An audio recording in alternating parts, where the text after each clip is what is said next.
Itu. Ya, rencananya sih kalau misalnya banyak waktu luang kayak misalnya sekarang kan luang ya teman-teman karena pilkada gitu kan. Jadi ya udah aku kalau nggak pilkada nggak ngapa-ngapain, aku riset saham gitu dan ya kebetulan ini sahamnya menarik. Dan kalau misalnya banyak waktu luang mungkin aku juga bisa kasih banyak ya saham-saham yang menarik. Salah satunya ini AADI ya teman-teman. Nah, teman-teman kalau misalnya eh, pengen lihat apa namanya prospektifnya tinggal diketik aja di Google itu keywordnya prospektus AADI gitu kan. Prospektus AADI atau perusahaan-perusahaan yang emang teman-teman pengen riset gitu kan. Jadi eh, teman-teman kalau misalnya bahas di tentang dari prospektusnya ini, at least teman-teman bisa dapetin tiga poin penting aja di sini. Yang pertama underwriternya itu sangat penting. Kenapa? Karena biasanya itu ada sebuah pola. Kalau misalnya kita lihat nih, underwriternya bagus, biasanya juga harga performa harga sahamnya ketika melantai di bursa saham juga pasti bagus gitu kan. Terus yang kedua, kita lihat saham perusahaan ini tuh siapa sih di belakangnya atau dalam artian ownernya. Nah, ini singkat aja, ownernya si Adaro ini bukan dari owner yang biasa aja. Ownernya bagus, ownernya juga menjaga nama baik kan. Ini dari grupnya Thohir. Jadi eh, apa namanya di belakang dari Adaro ini intinya bukan orang yang sorry to say nggak kayak IPO yang waktu dulu yang teknologi itu yang dia IPO terus dia jualan gitu kan. Nggak seperti itu. Nah, ini apa namanya orangnya bagus gitu kan. Terus yang ketiga, kita lihat juga nih dari segi keuangannya, gimana keuangannya. At least kalian dari prospektus itu bisa dapetin tiga poin penting itu. Yang pertama underwriternya, yang kedua owner di baliknya, yang ketiga finansialnya kayak apa. Untuk kebutuhan dana IPO seperti itu, ya sebenarnya penting-penting juga. Tapi I think kalau misalnya kalian udah bisa ngelihat ketiga poin ini, eh, yang keempat ini sebenarnya udah langsung biasanya udah terjawab gitu loh.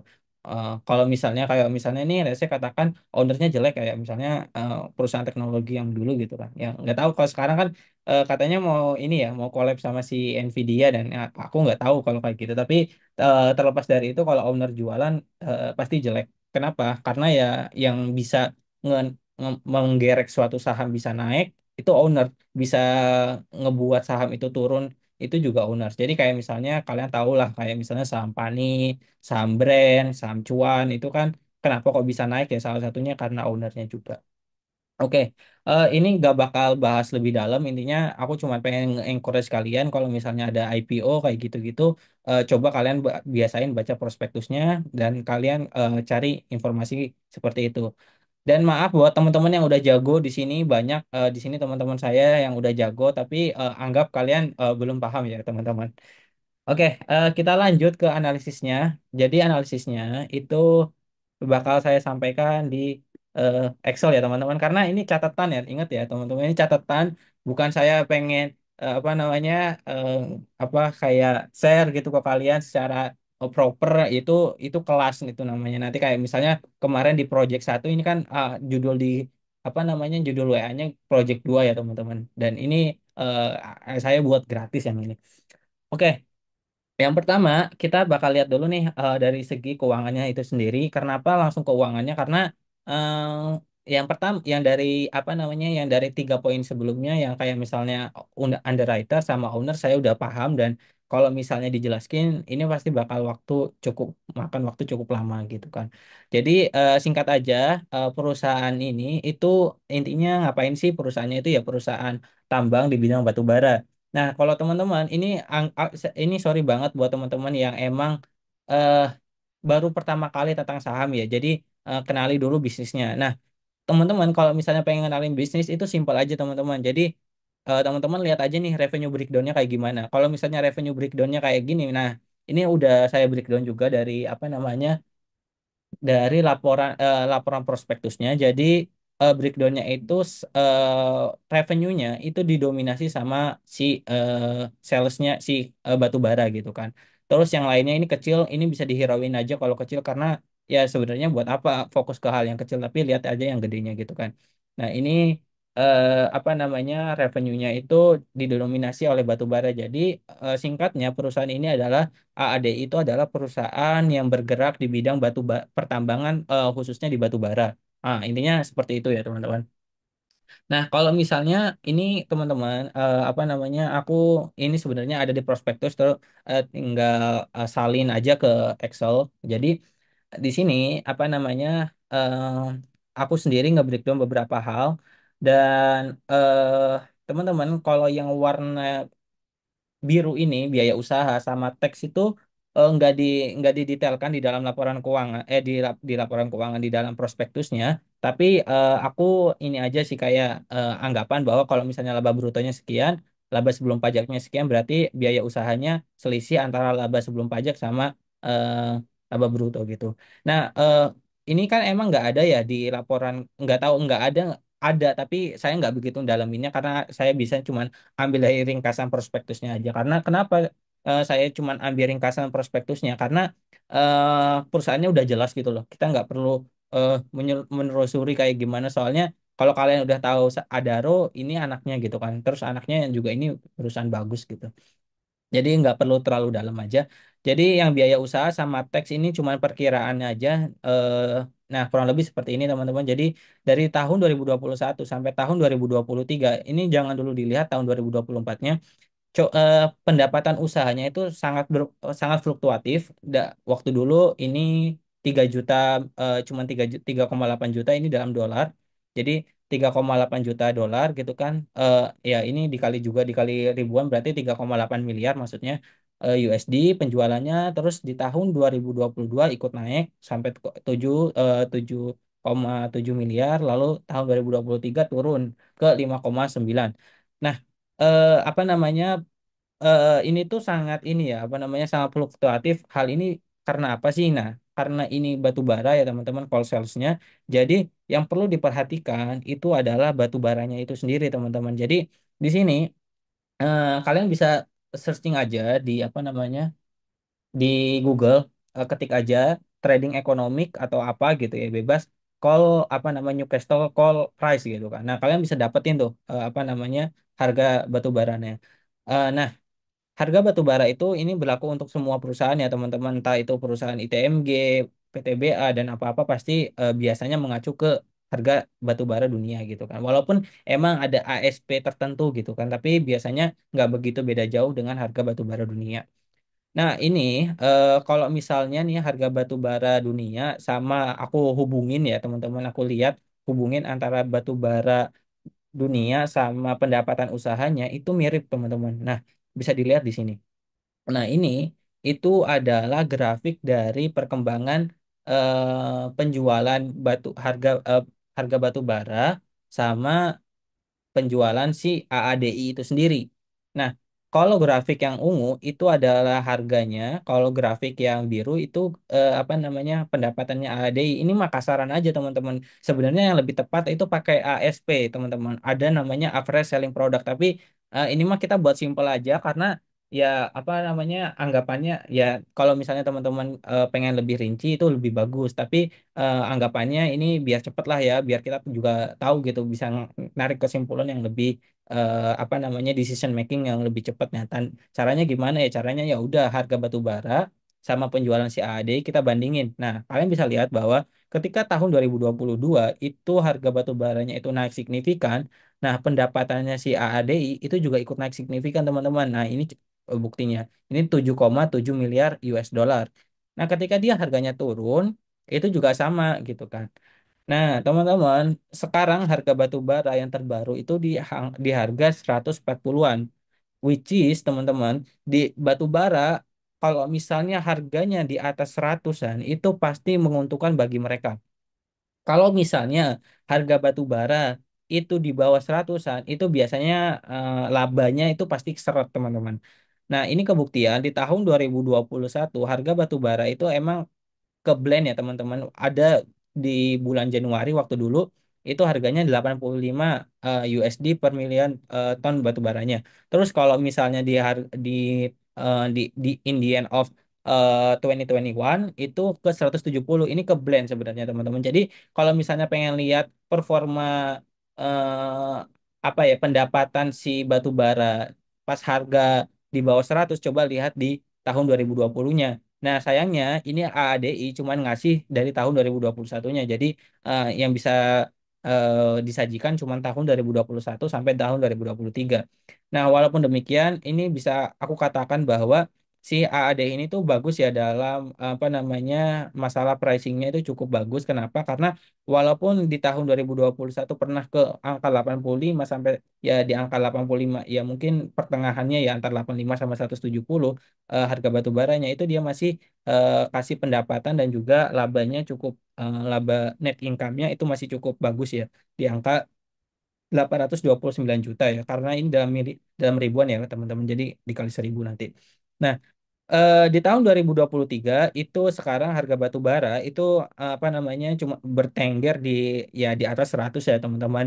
Nah, selagi harga batu bara di angka di atas harga 100 itu sebenarnya masih aman buat perusahaan-perusahaan yang di bidang batu bara sebenarnya teman-teman. Jadi kalau misalnya nih one day ada kesempatan buat harga misalnya let's say katakan apa namanya harga batu bara itu udah naik ke harga 200 atau misalnya harga ke 300. Nah, harga sahamnya misalnya masih bergerak sideways atau harga sahamnya masih di situ-situ aja. Nah, kalau teman-teman di kalau misalnya teman-teman itu apa ya em, fokusnya di saham itu fokus sebagai kalian tuh harus bisa merasakan yang namanya sense of business ya teman-teman. Kalau misalnya harga batu bara ke 200 ke 300 udah teman-teman gak usah banyak berpikir gitu kan. Langsung aja beliin tuh saham batu bara yang terbaik di industrinya gitu. Kenapa? Karena pasti bakal untung gitu loh. Nah, kalau misalnya kalian cuman mengandalkan laporan keuangan itu biasanya telat teman-teman. Laporan keuangan itu misalnya kita yang kuartal kuartal 2 di Juni 2024 misalnya itu keluarnya itu mungkin 1 bulan setelahnya atau enggak 2 bulan setelahnya gitu kan. Nah, kalau kita mengandalkan laporan keuangan itu bakal telat. Jadi kalau bisa kalau misalnya kita bisa ngerasa oh iya harga batu bara udah ini ya udah naik ya udah langsung beli aja gitu kan. Itu apa namanya kalau itu biasanya aku lakuin kayak gitu ya dan emang kejadian kalau misalnya kayak gitu-gitu tuh ya sebenarnya gampang ya teman-teman kayak kalau misalnya udah terbiasa kayak gitu sense of bisnisnya udah bisa ngerasain kalau misalnya nih saya katakan harga gandum turun harga harga minyak dunia misalnya naik signifikan aku tahu nih saham-saham yang pilihannya kayak gimana. Nah, kalau batu bara itu salah satunya si AD ini. Nah, jadi eh, yang aku pengen bilang itu ke kalian itu bahwa kadang jangan terlalu berpatok ke laporan keuangan tapi sense of bisnisnya dipakai gitu kan. Nah, terus ada poin yang kedua itu adalah di sini teman-teman di tahun 2023 dan tahun 2024 bahkan ke tahun 2025 aku sendiri melihat bahwa harga batu bara itu pas ya apa namanya setidaknya bakal stay di angka 100 lebih. Jadi I think apa namanya kalau eh, demikian itu pasti menguntungkan bagi perusahaan-perusahaan batu bara. Nah, terus di sini aku ngebuat sebuah forecasting buat tahun 2024 secara full year sama 2025 ke depannya. Kenapa? Karena kan pengen tahu nih dividen yang bakal dibagi itu seperti apa sih? Karena di sini kan topiknya bakal ngomongin masalah dividen ya, teman-teman. Nah, oke. Ya, jadi gimana proyeksinya sebenarnya proyeksi yang aku gunain juga simpel. Kenapa? Karena ya back lagi di sini aku pengen dapat keputusan yang cepat dan ya cepat tapi ya mungkin apa namanya kurang akurat tapi ya nggak begitu terlalu melenceng jauh gitu kan. Oke, di sini apa di tahun 2024 aku memproyeksikan itu si batu bara pendapatan dari pendapatannya bakal 2 kali lipat dari 2024. Kenapa demikian? Biasanya kalau kita setahunkan biasanya kali dua gitu ya teman-teman. Terus kalau untuk si COGS, aku nggak bisa ngelakuin seperti itu. Tapi aku bisa ngelakuinnya itu dari average dari COGS percentage of dari revenue-nya itu sendiri itu berapa gitu kan. Nah, ini aku asumsinya cukup tinggi di angka 70% dan ini konservatif dan which is bagus dalam pembuatan forecasting kalau kita membuat asumsi itu agak konservatif. Nah, jadi ya asumsinya 70% gitu kan. Maka laba bruto gross profit marginnya di angka 1,5 miliar. Ingat dikali 1.000. Terus biaya usahanya asumsinya 20 biaya usahanya ini teman-teman bisa dilihat bahwa biaya usahanya itu biasanya sebenarnya kayak nggak begitu apa namanya nggak begitu banyak-banyak banget kalau di batu bara karena ya batu bara ngapain biaya usahanya gede-gede banget kan ada justru aneh kalau biaya usaha di batu bara itu tinggi kenapa ya karena ya mereka nggak butuh marketing gitu kan teman-teman biasanya biaya usaha itu berkaitan tentang marketing teman-teman jadi ya nah, ini 9,8% asumsinya aku diangkat pas di 2023 yang mana pada posisinya waktu itu harga batu bara di 2023 walaupun memang cukup tinggi tapi pernah di in the end of 2023 itu di harga 150-an yang mana itu mendekati dengan harga saat ini. Jadi asumsinya 9,8% dan ini teman-teman asumsi-asumsi ini Excelnya kalau misalnya kalian nanti pakai ini itu bisa kalian utak-atik sendiri. Jadi kalau misalnya kita ganti ke 12% kayak gimana itu juga bakal ngikutin gitu teman-teman. Tapi saya berasumsi bahwa di tahun 2023 ini nanti di tahun 2024 nanti si apa namanya si biaya usahanya kurang lebih di angka 9,8%. Lalu dari teksnya ini asumsinya ini cukup apa ya? Cukup tinggi sebenarnya karena ini di angka 25% padahal kalau misalnya kita memakai acuan corporate income tax itu biasanya cuma 21% dan ini bagus banget angkanya lebih tinggi ketimbang acuan yang corporate income tax. Jadi biar nanti kalau misalnya ini tiba-tiba ke angka 21% nanti biasanya apa namanya si laba berjalannya itu pasti lebih tinggi. Tapi ya udahlah anggapnya 2000 apa namanya 25%. Jadi kurang lebih nanti di tahun 2024 itu si AADI, ya ini harapan ya teman-teman. Harapan jadi di angka 1 miliar US dollar apa namanya si laba bersihnya dan tahun 2025 juga kurang lebih demikian. Kenapa? Karena ya asumsinya balik lagi ke yang awal bahwa si ini si batu bara apa namanya harganya itu bertengger di angka 150-an atau 120 sampai 150-an. Dan teman-teman kalau kalian sadari bahwa batu bara itu biasanya di bulan Januari awal sama Desember akhir itu pasti harga batu bara di Januari awal itu pasti biasanya paling rendahnya di tahun tersebut. Kenapa demikian? Karena biasanya di Januari itu orang-orang udah nggak begitu butuh sama batu bara. Kenapa? Karena yang pertama, kalau misalnya kita lihat di apa namanya em, di Eropa itu ya udah nggak masuk lagi tuh masa winternya. Jadi mereka mengurangi konsumsi batu baranya. Lalu biasanya di Cina juga udah oversupply di bulan Januarinya. Dan ini terjadi ya teman-teman. Kalau misalnya kita lihat nih di bulan satu itu harganya kecil. Di bulan misalnya terus di akhir Desembernya lebih besar ketimbang di harga pas bulan awalnya. Dan itu juga demikian di tahun 2021 pas waktu awal-awal itu di $85 gitu kan. Terus apa namanya di akhir 2021 jadi 170. Tahun 2022 juga demikian. Awal-awalnya 175, akhir-akhirnya di 400 gitu kan di apa namanya Desember akhirnya. Lalu di tahun 2023 ini kebetulan pas waktu zamannya ini itu di zamannya di apa namanya di zamannya 2022 sampai yang ini itu lagi zamannya hype-nya batu bara ya teman-teman. Tahulah kenapa? Karena ya China lagi butuh banget dan apa namanya gejolak yang ada di apa nama di Eropa yang terutama Ukraina sama si Rusia itu lagi perang. Jadi ini mendorong dan menggerek harga batu bara cukup tinggi gitu kan. Tapi normalnya sih seperti itu ya teman-teman. Jadi apa namanya ya kurang lebih nanti ya seharusnya di bulan apa namanya di bulan Januari 2025 itu harganya pasti bakal turun mungkin di harga 100 110 sampai 120-an nanti di akhir akhir 2025 which is Desember 2025 itu sih proyeksinya ya kalau misalnya kita lihat dari beberapa ini ya mungkin di harga 140 150-an. Jadi ya ini asumsi asumsi yang saya pakai gitu ya teman-teman. Jadi nanti kalau misalnya nanya kenapa angka-angkanya sekian, itu asumsinya dari harga batu baranya. Oke, itu yang pertama. Tapi, oh ya, balik lagi ya teman-teman. Aku lupa ngomong di awal. Jadi, apa yang disampaikan di sini itu apa namanya cuman referensi buat analisis saja. Jadi bukan ajakan untuk jual, bukan ajakan juga untuk beli.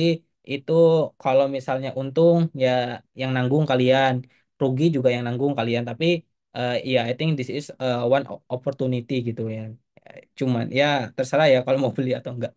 Nah, terus kita lihat nih di rasio keuangan si AADI, dan ini aku nggak bikin rasio keuangan sendiri, tapi ini rasio keuangan yang emang udah dipublish sama si di prospektusnya teman-teman. Jadi ya udahlah kita pakai aja yang ada di prospektusnya gitu kan.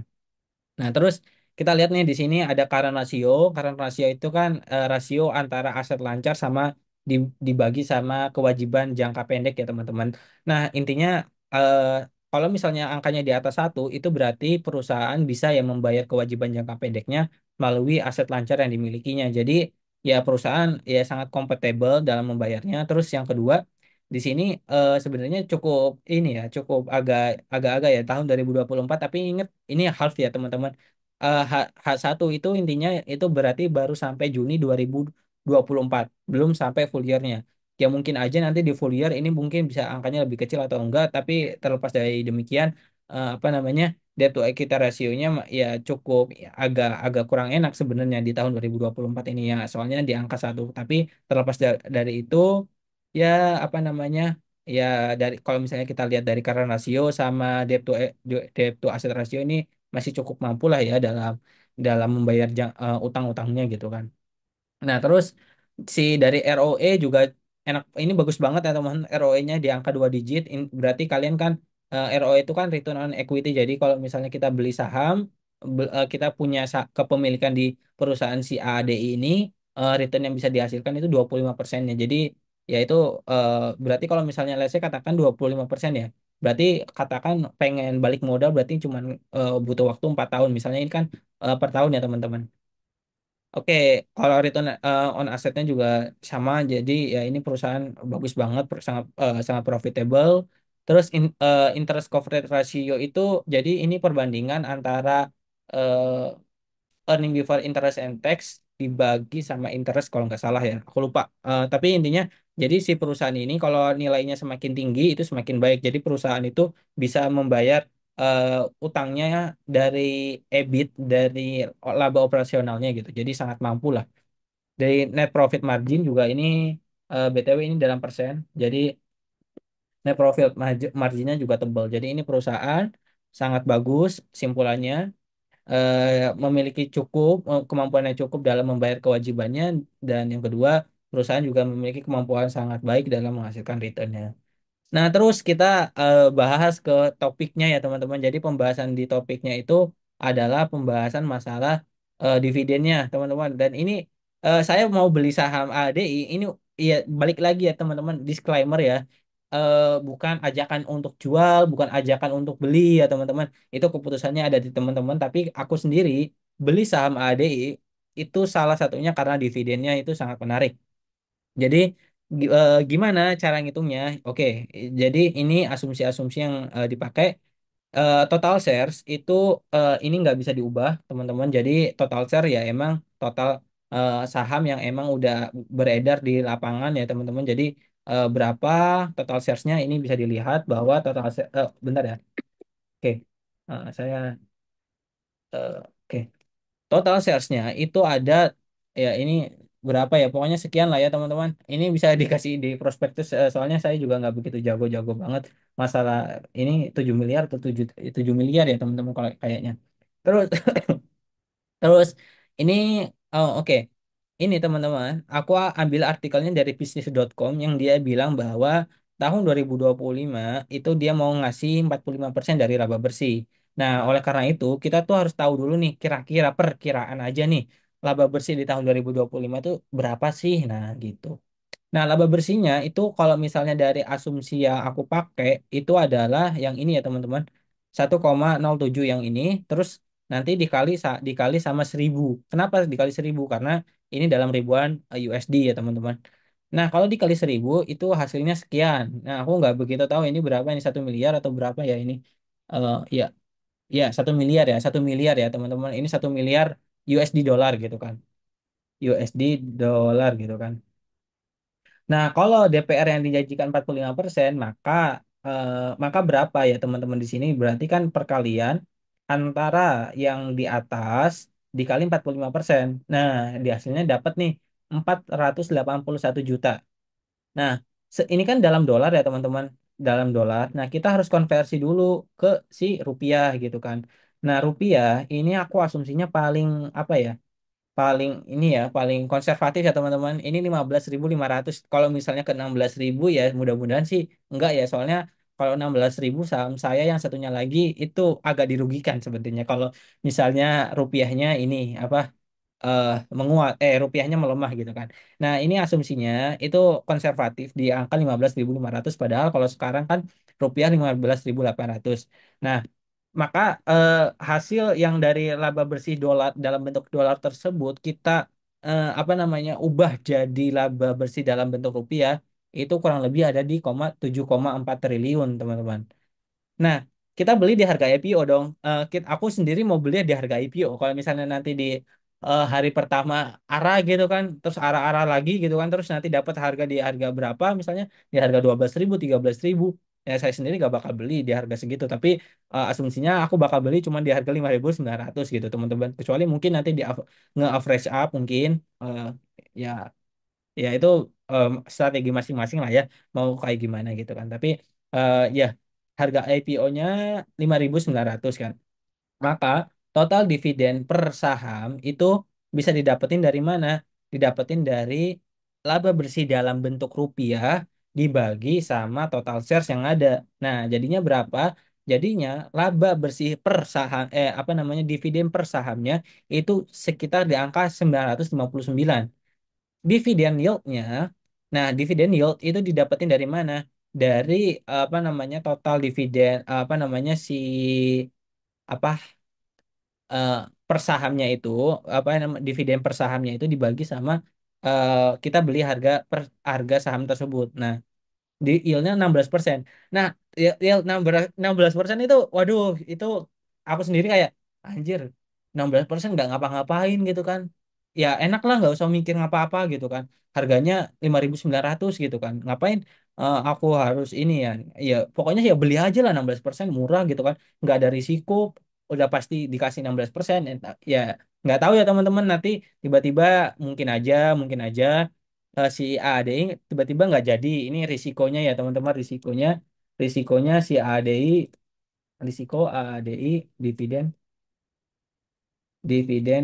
Nah, kalau misalnya si apa namanya si pemegang saham yang banyak bilang nggak jadi dividen ya ini kecewa dong, nggak bakal dapat 16%. Tapi ya kalau misalnya kalian pelajari ulang siapa ownernya, siapa di balik owner tersebut, lalu bagaimana bisnisnya si AADI melalui Adaro itu, kalian bakal menemukan bahwa AADI ya 90% bakal bagiin dividen gitu kan. Karena yang pertama ownernya juga butuh duit, jadi ya pasti ya pengen dapat dividen juga dari duit itu gitu kan, dari dapat duit dari dividen itu. Terus yang kedua ya perusahaannya bagus juga, not bad gitu kan. Suka ngasih laba bersih gitu kan, nggak pernah rugi kalau dari prospektus yang dikasih ya. Jadi nggak pernah rugi gitu kan. Jadi ya so I think ya 90% pasti bagi dividen gitu kan. Nah, dividen yield 16%. Jadi bayangin ya teman-teman, selama 1 tahun kalian nggak ngapa-ngapain, itu kasih 16%. Wah, itu apa namanya sih obligasi itu nggak bakal ada lah yang bisa sampai ngalahin 16%. Bahkan return saham BCA BRI kalau misalnya sekarang ya mungkin rata-rata return si BCA selama beberapa tahun terakhir itu cuma 15%. Nah ini loh, ini 16% gitu kan. Jadi ya dulu aku ketinggalan kesempatan waktu zamannya batu bara apa namanya ITMG gitu kan. Kalau misalnya ada ITMG kan bagus ya. Sekarang kalau misalnya kita dulu beli di harga sekitar 5.000 10.000 itu udah sama kayak dividen per share dividen dividen harga apa namanya dividen per share si ITMG gitu kan. So I think ini apa namanya yield 16% itu bagiku sangat menarik, and this is why I want to buy ADI gitu kan. Eh, dan oke, sebelum kita tahu juga ini apakah 5.900 ini tuh harga yang emang apa ya wajar atau enggak sih gitu kan. Kalau wajar apa namanya ya ya beli gitu. Kalau enggak ya enggak usah. Nah, kalau misalnya nih aku sendiri apa namanya bikin kalkulasi, bikin kalkulasi, asumsi-asumsi, aku juga pasti dong berdasar nggak tiba-tiba langsung beli kayak misalnya kan banyak juga ya sama IPO sebelumnya kayak Das, Mutu, ya pokoknya banyak lah yang IPO cuan brand dan yang lain-lain ya aku yang nggak begitu bikin nggak begitu lihat itu ya karena ya ya mungkin kurang menarik dan kurang apa tapi ini saham ADI murah menarik juga gitu kan so ya back again here nah di sini dalam pembuatan asumsi yang dibuat sama aku itu adalah laba dengan asumsinya itu laba bersih 2024 teman-teman jadi yang di bagian forecasting yang ini nih yang ini. Nah, laba bersih 2024 itu oke. Laba bersih 2024 ini dikali 1000 biasa. Kenapa? Ya karena itu dalam ribuan yang di atas. USD tuh IDR itu asumsinya 15.800. Li kok nggak konsisten? Kamu bilang yang tadi 15.500, sedangkan yang sekarang 15.800. Gini, teman-teman. 15.000 yang 500 yang itu buat tahun 2025 gitu kan. Nah, sedangkan ini tahun 2024 teman-teman dan yang sekarang dan ini asumsi yang emang iya emang segini gitu loh harga batu bara ini screenshot baru aku aja ambil gitu kan teman-teman 15.800 maka eh, dividen apa namanya laba bersih totalnya itu sekitar 17 triliun ya teman-teman 17 triliun. Nah, total shares-nya sama kayak tadi berapa? Harga sahamnya 5.900. Maka market cap itu bisa didapetin itu market capital itu kan rumusnya harga saham dikali total shares-nya ya teman-teman. Maka didapetin market cap-nya di angka 45 triliun teman-teman. 46 triliun lah ya teman-teman kalau dibulatin. Nah, kita apa namanya di sini ada asumsi yang namanya forward PE. Forward PE itu intinya kita ngeproyeksi laba bersih di tahun 2024, maka laba bersih tahun 2024 itu eh, apa namanya di kalau misalnya itu dipakai tahun 2020 proyeksi 2024-nya, maka itu disebut namanya forward PE, teman-teman. Jadi kalau kita menggunakan forward PE, maka oh ya rumus PI itu bisa didapatkan dari apa namanya market cap dibagi sama laba bersih. Maka eh, ini salah satu ya teman-teman mungkin kalian tahu bahwa PI itu bisa didapetin dari harga saham dibagi dibagi EPS ya sama aja. Itu nanti kalau kalian hitung dengan kalkulasi seperti itu nanti hasilnya juga sama kalau misalnya asumsinya sama yang digunain laba bersih yang sekian gitu ya teman-teman. Nah, ini cara singkatnya itu kita coba lihat market cap dibagi laba bersih, maka dapatlah di angka valuasinya itu di angka 2,7 kali ya teman-teman.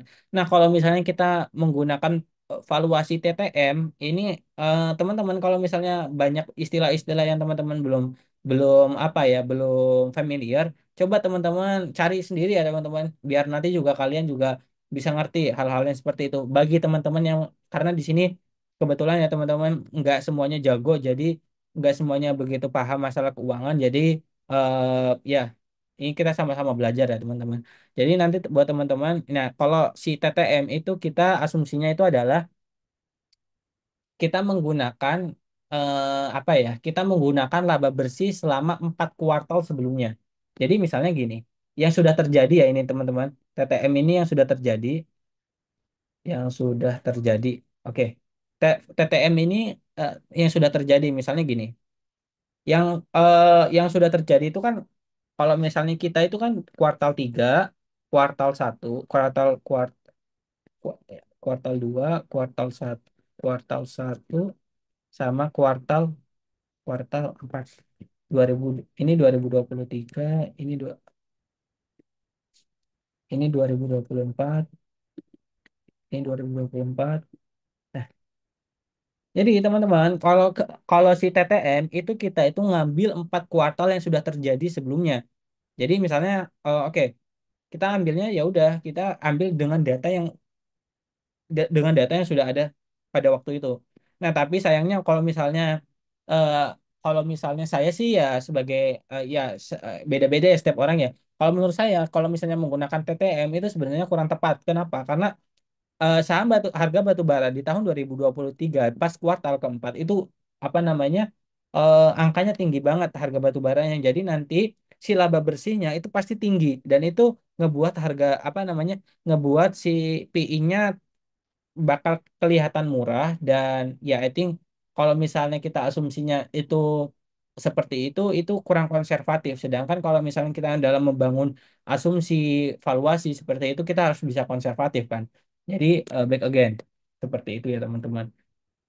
Oke, tapi terlepas dari itu ya udahlah biarin ya teman-teman. Nah, eh, kita kita ya kita tahu bahwa apa namanya valuasi PI-nya itu di angka 2,6 sama 2,3 kali ya teman-teman. Jadi ini kita pegang.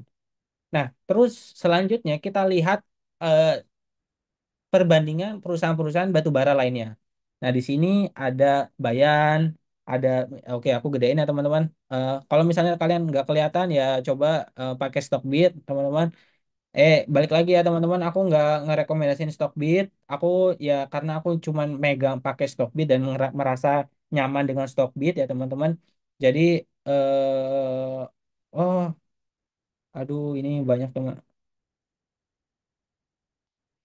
banyak sorry ya teman-teman ini bentar dulu. Ini soalnya ada ini ya ada yang udah yang join tapi apa namanya? Oke. Oke, ini ada yang udah join tapi itu apa namanya telat joinnya ya teman-teman. Ya soalnya ya aku juga bikin story-nya juga baru tadi nggak kemarin karena ya aku ya biasanya suka dadakan ya teman-teman. Oke, nah kalau misalnya kita lihat nih Bayan gitu kan, PTBA, ITMG, KKGI sama BSSR itu apa namanya current PI-nya ya kalau kalau Bayan ini kecualiin aja ya teman-teman.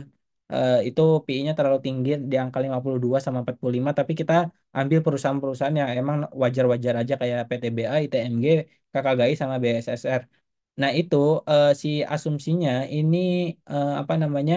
Si KKGI ya ini KKGI 3,4 kali, PTBA ada di 7,3 ya dan yang lainnya. Nah, sebenarnya ada ini ya, ada alasannya kenapa KKGI cuma dikasih 3,4 PI-nya sedangkan PTBA 7,3 dan yang lainnya itu sebenarnya lebih karena aku kasih tahu ini aja ya singkat aja itu karena ini aja sih karena si apa ya karena si PTBA ini lebih royal dividennya ketimbang KKGI. Kalau misalnya perusahaan yang lebih royal dividennya itu biasanya lebih dihargai lebih cukup baik sama pasar gitu kan. Nah, ini kalau misalnya kita lihat nih apa namanya asumsinya di sini ada current PE rasio sama current PE yang di-analyze. Ini kalau di-analyze itu biasanya ini forward PE ya biasanya ya teman-teman. Tapi aku kurang tahu yang maksudnya analyze itu kayak gimana kalau yang di sini. Tapi di sini bisa diasumsikan bahwa normalnya batu bara itu kalau misalnya kita lihat di sini itu normalnya di angka 8,8 atau 9,7 kali. Nah, sedangkan si Bayan itu di angka 2,6 sama ya di antara 2,7 sama 2,3 PI-nya. Nah, jadi apakah itu murah? Ya, itu jauh teman-teman gitu kan. Kalau aku sendiri menganggap bahwa si AADI ini murah banget gitu kan. Yang lain aja dihargai paling kecil 3,4 kali. Si KKGI kalau misalnya kita lihat nih ya, teman-teman, coba ya kita lihat ya di Stockbit itu KKGI ya, KKGI. Itu dividen payout rasionya itu berapa sih gitu kan? Kita coba lihat nih case start. Dividen payout rasionya kalau misalnya aduh nggak bisa dilihatin ya teman-teman. Eh ya pokoknya dividen payout rasionya kalau si KKGI itu cuma 32%. Nah, si apa namanya? Si si apa si Adaro si ADI ini dividen payout rasio yang dijanjikan itu 45%. Jadi ya ini aja yang 32% itu dihargai PI-nya itu cuma 3,2, 3,4 yang annualized kalau yang TTM 3,4,5 gitu loh. Jadi itu apa ya? Kalian harus punya sense gini loh. Perusahaan yang dividennya aja kecil itu dihargai segini, sedangkan perusahaan yang dividen payout rasionya lebih tinggi ketimbang si KKGI dihargai 2,7 gitu kan. Ada alasan apa gitu kalau kita nggak beli saham ini gitu kan. Kalau itu kalau aku bicara sama diriku sendiri ya teman-teman, bukan sama kalian ya untuk balik lagi ya untuk kalau misalnya beli atau jual itu ada keputusannya ada di kalian. Kalau misalnya rugi atau untung juga kan kalian yang nikmati gitu kan. Kalau misalnya rugi ya kalian yang sengsara juga kan teman-teman, bukan aku gitu kan. Jadi coba itu ya apa namanya rasionalnya coba dirasain gitu kan. Nah, baik lagi di sini. eh nah, ini asumsinya segini lah ya teman-teman. Dan aku sendiri, asumsi kalau aku sendiri ya teman-teman, aku sendiri itu ya si PI normalnya buat si AADI itu ada di angka 6 kali teman-teman. Nah, angkanya 6 kali. Kenapa 6 kali? Ya karena ya aku ngerasa bahwa pertama si apa namanya si ADI Royal Dividend. Terus yang kedua apa namanya yang kedua dari manajemen perusahaannya juga dan track recordnya juga bagus gitu kan. Jadi ya aku hargai cukup premium di angka 6 kali. Sebenarnya nggak premium premium banget gitu kan. Kalau mau premium berarti ya di angka 8 kali gitu kan seharusnya gitu kan. Tapi ya udahlah asumsinya 6 kali gitu kan. Nah, maka teman-teman, kalau misalnya kita eh, ngasih apa ya, ngasih asumsinya 6 kali, maka kita kalikan nih laba bersihnya dikali 6 kali. Kenapa kok laba bersihnya dikali 6 kali gitu kan? Ya karena gini teman-teman, karena dalam valuasi PI yang aku gunain ini adalah menggunakan perbandingan PI dan market cap ya teman-teman. Kalau misalnya mau pakai apa namanya? Mau pakai yang satunya lagi dalam kalau misalnya nyari apa ya nyari asumsi kayak pakai kan kan kalau ada price to earning itu kan ada dua ya pendekatannya ada menggunakan price dibagi EPS ya teman-teman. Nah nanti mungkin EPS-nya dikali 6 gitu kan atau kayak gimana aku kurang tahu soalnya aku biasanya cuma pakai ini ya teman-teman jadi asumsinya maka ini si 6 apa namanya si laba bersih dikali 6. Terus maka didapetin eh, apa ya earningnya kurang lebih di angka ini. Maka harga per lembarnya itu pembagian antara antara apa laba bersih dibagi ini ya di angka 13 ribuan lah teman-teman. Jadi harga normalnya sekian, harga IPO 5.900 maka apa namanya potensi keuntungannya di angka 123%-an. Nah, apakah itu bisa diraih ya? Kita nggak tahu ya teman-teman. Ya, ini kan, tapi saya sendiri sih nggak bakal, ya kalau misalnya nanti udah ke 6 kali, misalnya PI-nya bisa misalnya udah harga sahamnya ke 14.000, ke 15.000, kayak gimana. Apakah mau dijual ya aku juga nggak tahu ya teman-teman. Mungkin aja saham AD ini bakal aku jadiin sebagai aset play yang artinya eh, aku nggak bakal jual-jual nih sahamnya yang karena aku apa namanya beli saham ini itu tujuannya karena dividennya ini ya teman-teman. Buat teman-teman yang telat join ya udah ya teman-teman ikutin aja ya. Jadi dividen yield yang dijanjiin 16% gitu kan. Ini menarik banget gitu kan. So ya oke kita ke pembahasan terakhir teman-teman. Jadi sebenarnya simpel kan teman-teman dari jam berapa kita mulai dari 18.35 kalau nggak salah ya. Udah mau selesai lagi. Oke, oke, kita lihat sepak terjangnya si underwriternya ya teman-teman. Jadi kalau misalnya kalian lihat apa? Kalian lihat prospektusnya underwriternya itu si LG atau Trimega ya. Nah, Trimega itu dalam beberapa terakhir itu udah nge-IPO-in kurang lebih si ada Golf, ada Nise, ada Mutu, CYBR sama Maha. Nah, IPO-nya itu di bulan ini, lalu harga IPO-nya di angka 200 400-an ini baru pertama kali ya mungkin bagi si Trimega di apa ya untuk harga IPO yang cukup harganya ya bukan valuasinya ya harganya cukup tinggi ya di angka 5.900 lalu pas udah di IPO itu cukup bagus ya teman-teman di sini apa namanya ya ada yang nggak arah cuman ya yang nggak arah cuman ini ya teman-teman Sinise ini nggak arah tapi yang lainnya pada ikut arah. Jadi kemungkinan besar di si H+1 untuk si ADI itu ya kemungkinan besar pasti hijau lah ya teman-teman. Ya nggak mungkin sih, kayaknya arah sih nggak mungkin sih kalau kalau cuman hijau. Kenapa demikian ya? Karena ya sahamnya murah gitu loh teman-teman. Siapa sih yang nggak mau beli sahamnya kalau murah gitu kan? Saham kurang, sorry itu saya ya, saham yang kurang bagus aja bisa arah gitu kan. Ini sahamnya bagus gitu kan, masa nggak bisa arah gitu kan. Mana cuma 10% kan di masyarakat untuk yang periode IPO ya.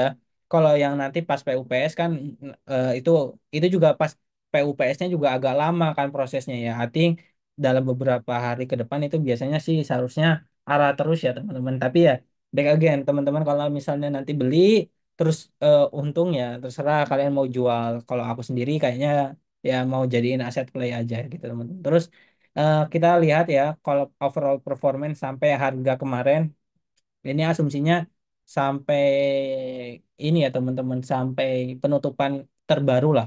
Nah ini si Golf ini bisa ngasih return 7%, sedangkan duanya lagi si Mutu sama si Niche itu kurang perform bagus. Jadi ya tapi yang lainnya perform. Jadi kalau misalnya dari kelima ini ya so-so lah ya teman-teman.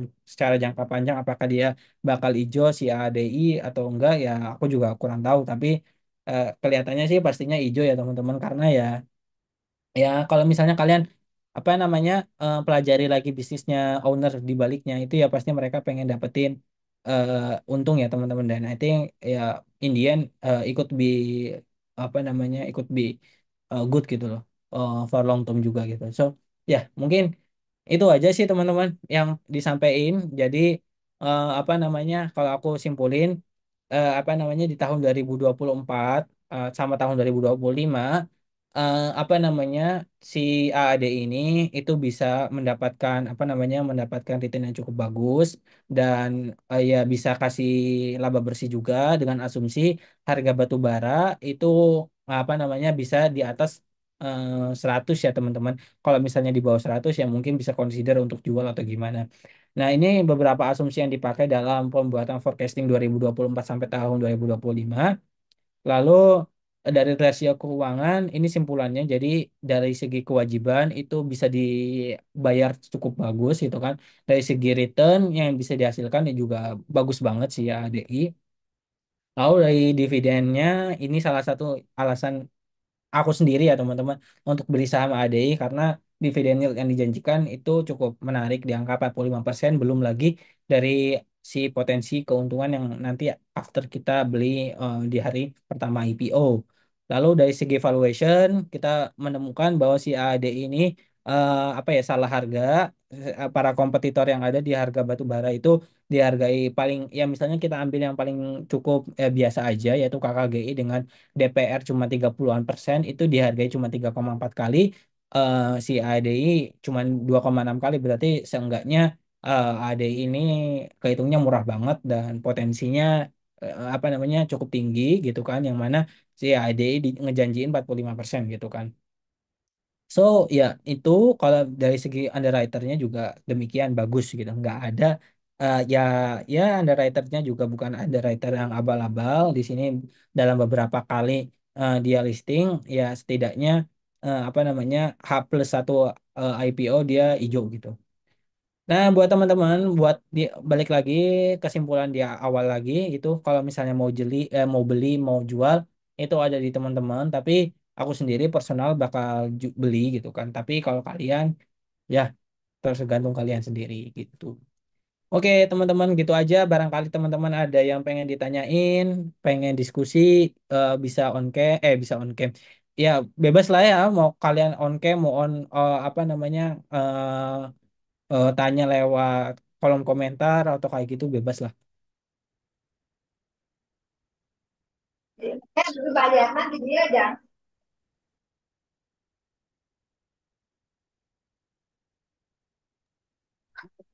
Boleh nanya Mas, sedikit Mas. Oh iya, gimana, Mang? Tadi kan ada ini ya, sedikit gelintir berita ya, bahwa AD ini akan mengeluarkan dividen sebesar 45%. Heeh. Nah, tadi kan saya nunggu ada pembaca apa gimana ya? Ada analisa sendiri nggak dari Masnya terhadap kenapa sih AD ini bisa berani sekali gitu eh mengeluarkan statement seperti itu gitu nantinya. Apakah memang bakal ada keuntungan yang lebih besarkah atau memang dia ingin menggait investor-investor yang akan datang? Ya, oke, paham, paham. Ya, kalau itu sih sebenarnya ini udah nature-nya batu bara ya. Jadi kalau nature-nya batu bara itu mereka tuh bisnisnya simple karena ya bisnisnya ngeruk terus dia jual gitu kan. Marginnya juga cukup tinggi. Nah, batu bara itu ya kalau salah satu cara dia ngeapresiasi ke masyarakat ke apa namanya ke para pemegang saham pasti menawarkan dividen. Jadi itu sih udah jadi hal yang wajar ya di apa namanya di industri batu bara untuk mereka ngasih dividen ke para pemegang sahamnya karena mereka juga mengapresiasi lah ya nggak cuman say thank you oh iya thank you kalian udah berinvestasi di kita gitu nggak gitu batu bara biasanya mereka ya lain kata thank you dikasih dividen gitu loh jadi apakah ya itu buat track buat para investor ya jawabannya bisa jadi iya gitu loh karena kalau misalnya dilihat juga ya teman-teman di komposisi batu bara itu di pemegang saham batu bara itu pasti deh di situ tuh pasti ada reksadana ada institusi ada pokoknya banyak-banyak fund manager yang menginvestasikan dananya mereka ke batu bara kenapa kenapa mereka mau menginvestasikan uangnya ke batu bara karena ya ke perusahaan batu bara karena salah satu aspeknya itu masalah dividen dan ini kebuktian ya teman-teman tadi kayak kayak apa namanya kayak perusahaan-perusahaan yang kasih dividen yang jumbo, dividen payout ratio yang jumbo pasti dihargai cukup baik gitu kan. Nah, jadi ya itu pastilah itu ya strategi perusahaan juga buat apa namanya buat ya buat narik investor juga gitu.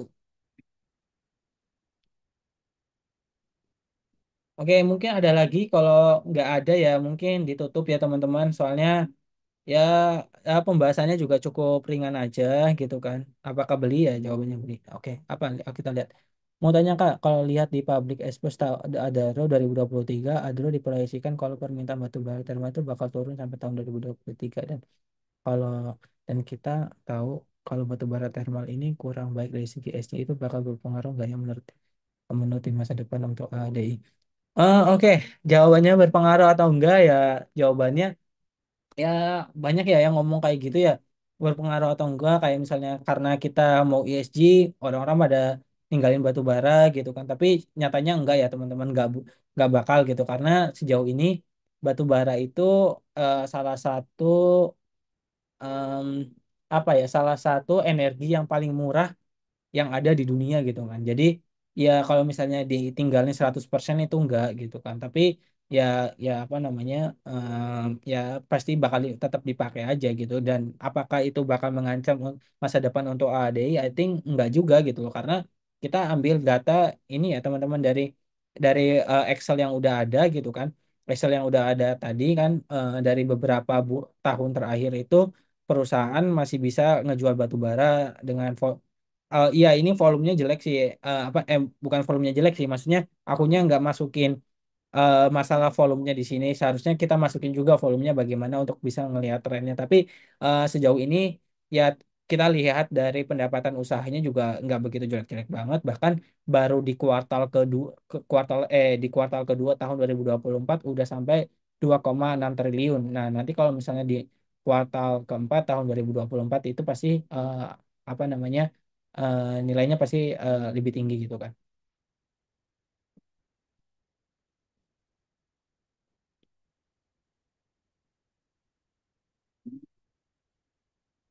Oke, jadi tadi ya mungkin apa namanya untuk Prabowo ya ini Pak Prabowo atau apa ya mungkin ini ya semoga ini ya semoga menjawab ya. Jadi intinya perusahaan ya pasti bakal tetap bisa beroperasi gitu kan walaupun banyak embel-embel masalah ESG ya tetap aja itu batu bara itu salah satu yang termurah gitu kan. Oke, terus ini yang kedua ini apa? Mas ini kayaknya bakal oversubscribe. Ya pastilah, pasti pasti oversubscribe lah ya teman-teman. Nah, untuk berapa lot belinya sih ya bebas ya itu teman-teman aja ya. Soalnya kan apa namanya? Ya kan uangnya uang uang teman-teman gitu kan. Jadi ya bebas kalian mau beli berapa ya bebas ya. Terus soalnya walaupun udah ada PUPS ntar penasaran aja. Oh ya. Oh ya, walaupun itu nanti PUPS kayak gitu ya, walaupun nanti lembar saham lembar saham yang di masyarakatnya pasti bakal apa ya pasti bakal lebih banyak tapi ya kalau misalnya kita balik lagi ya kelihat ke saham Adaro eh, sebenarnya teman-teman, kalau pengen lihat saham Adaro itu yang benar-benar sebagai retail itu sebenarnya cuma di bawah 10% deh kalau nggak salah ya. Jadi ya sebenarnya nggak begitu berpengaruh-pengaruh banget sih walaupun after PUPS nanti bakal apa namanya lembar sahamnya bakal lebih banyak apakah itu enggak tapi soalnya eh, komposisi masyarakat itu 10% 10 kayaknya 10% deh. Aku coba lihat ya bentar ya. Kita lihat sih Adaro ya. Soalnya kan nanti bakal ada tambahan apa namanya tambahan bukan tambahan lembar saham sebenarnya kayak lebih ke ya orang-orang berkesempatan untuk belinya di situ. Profile ya. Bentar.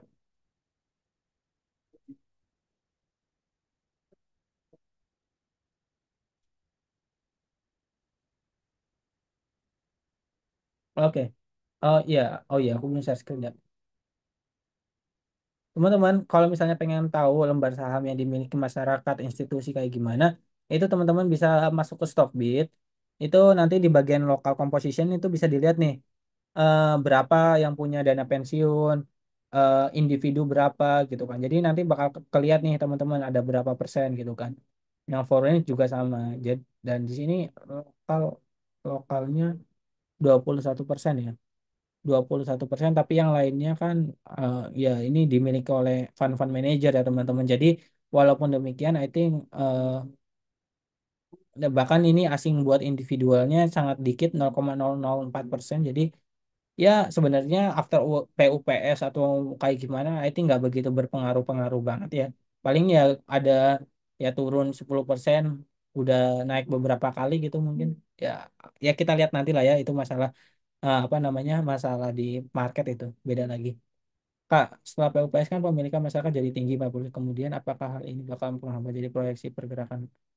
Ya, itu yang PUPS itu kan afternya kan 40%. Nah, tambah ya kan gini ya teman-teman. 10% itu pas di IPO, 30% itu kan tambahannya dari pas PUPS itu ya. Nah, 30% ini didapetin dari mana? Dari Adaro. Nah, tadi udah dilihat kan komposisi dari Adaro itu ya individunya itu dikit lah teman-teman sebenarnya gitu kan. Jadi apa namanya ya nggak begitu ya itu kalau individunya dikit gitu kan barang di masyarakat dikit gitu ya itu nggak begitu berpengaruh dan tapi terlepas dari itu saya sih yakin sendiri ya punya keyakinan sendiri punya conviction sendiri kalau nanti kita beli di harga 5.900 misalnya. Itu untuk ke harga 5.900 atau bahkan ke bawahnya itu kayaknya agak mustahil ya teman-teman. Kenapa? Karena pertama, teman-teman, kalau misalnya kalian baca di publik ke mana ya? Bentar ya.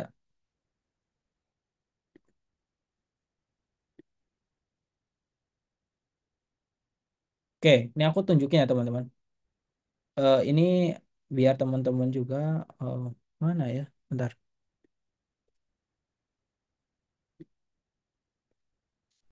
Oke. Oke, nah ini teman-teman, kalau misalnya kalian lihat bahwa berapa sih nominal orang-orang di dalam sebelum kita, itu nominalnya 3.125 katanya di sini gitu loh. Nah, kalau teman-teman kalau misalnya orang-orang yang di insidernya dalam artian orang-orang yang udah punya duluan di harga 3.125 itu ya mereka itu nggak bakal lah mungkin pengen jual di harga 5.900 jual di 6.100 gitu 6.000 bahkan kalau dijual di satu kali beggar misalnya beggarnya 7.000 ya misalnya I think itu kayak sangat impossible ya teman-teman mereka pengen jual di 7.000 gitu pasti mereka pengennya ya pastinya lebih tinggi gitu kan pasti ya ya contohnya aja nih ya kita ambil Goto nilainya berapa mereka beli itu kalau nggak salah di harga 1 perak loh teman-teman IPO di harga 300 ya wajar gitu mereka jualan ya 300 kali lipat kalau nggak salah ya kalau nggak salah mungkin aku salah ya tapi nggak tahu terus apalagi ya saham-saham perusahaan-perusahaan yang lain itu biasanya pasti at least tidaknya ya 5 kali lah ya mereka pengen jual itu misalnya berarti 5 kali dari sini kan 15 ribuan ya teman-teman atau 16 ribuan gitu kan tapi ya back again apakah itu bisa di achieve bisa bisa dijual apa namanya ke 15.000 ke 16.000 ya itu market yang bisa apa namanya market yang bisa ngarahin ya teman-teman tapi ya balik lagi jawaban yang sebelumnya yang pengen aku jawab itu apakah itu bakal berpengaruh? Jawabannya itu enggak. Kenapa? karena kalau kita lihat dari komposisi si Adaro itu sendiri, walaupun demikian, ya walaupun katanya itu 40%, tapi bagian dari 40% dari yang itu tuh kebanyakan yang pasti bakal nebus itu ada institusi. Lalu yang kedua dari pemilik saham dari si ADI ini nominalnya di angka 3.125. Jadi setidaknya satu kali beggar atau bahkan ke 10.000 atau 12.000 seharusnya seharusnya ya teman-teman, seharusnya itu mudah gitu. Kenapa ya? Karena ya biasanya aja ya orang-orang ini ya orang-orang insider itu nggak mau lah jualan cuma satu kali lipat ya, mereka udah nanam modal duluan, masa cuman pengen satu kali, mereka ya pasti pengen lebih cuan gitu ya teman-teman. Contohnya kayak apa ya, misalnya eh, ya ya saham teknologi, saham-saham ya pokoknya perspektif perspektif apa namanya saham-saham IPO lainnya pasti mereka pengen cuan di angka 10 kali lipat atau berapa kali lipat. So I think seperti itu. Dan yang ketiga ya mereka si yang punya Adaro ini orang yang bagus ya teman-teman sebenarnya. Jadi coba kalian ini ya teman-teman, coba kalian lihat aja background dewan direksinya, orang-orang di belakangnya si Adaro ini kayak gimana. Ya mereka orang-orang yang sangat menjaga nama baik gitu kan. Jadi karena dia menjaga nama baik, ya pasti nggak mau dong apa namanya harga sahamnya jelek kayak gitu. Pasti mereka pengen menjaga eh, hal tersebut gitu. So, ada lagi nggak teman-teman yang pengen ditanyain? Bebas ya teman-teman mau nanya apa kayak gimana. Ini entah itu secara fundamental bagus, secara backingan konglomerat juga ada gitu kan. Jadi ya ini bagus kok, perusahaan bukan perusahaan ya bukan perusahaan yang kurang bagus lah. Bukan perusahaan yang IPO terus mau cuma dapetin duit doang gitu. Ya, belinya di mana teman-teman? Belinya di Stockbit aja teman-teman. Itu enak ya teman-teman. Jadi nanti kalau misalnya mau jual mau beli gampang tuh Stockbit. Oke, mungkin itu aja ya teman-teman. Ada lagi nggak? Kalau kalau nggak ada sih ya dicukupkan sekian aja. Ya mungkin ditunggu 1 menit lagi lah ya.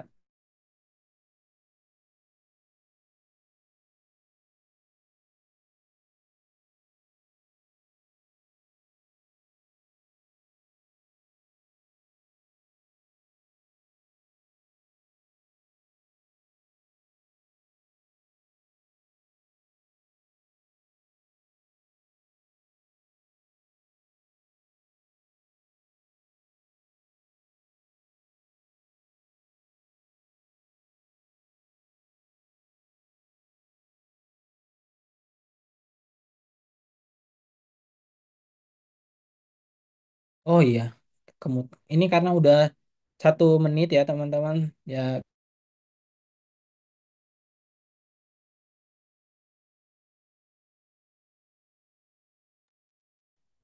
oke. Sorry sorry. Oh iya, thank you thank you. Ya teman-teman, thank you yang udah join. Jadi ya apa namanya semoga yang aku sampaikan ini bisa bermanfaat buat kalian dan sebagai referensi aja, keputusan buat jual atau beli balik lagi itu ada di kalian. Untung atau rugi itu juga ada di kalian, tapi ya ini cuma analisis pribadi. Semoga bisa bermanfaat buat kalian semua. Oke, aku tutup ya. Thank you.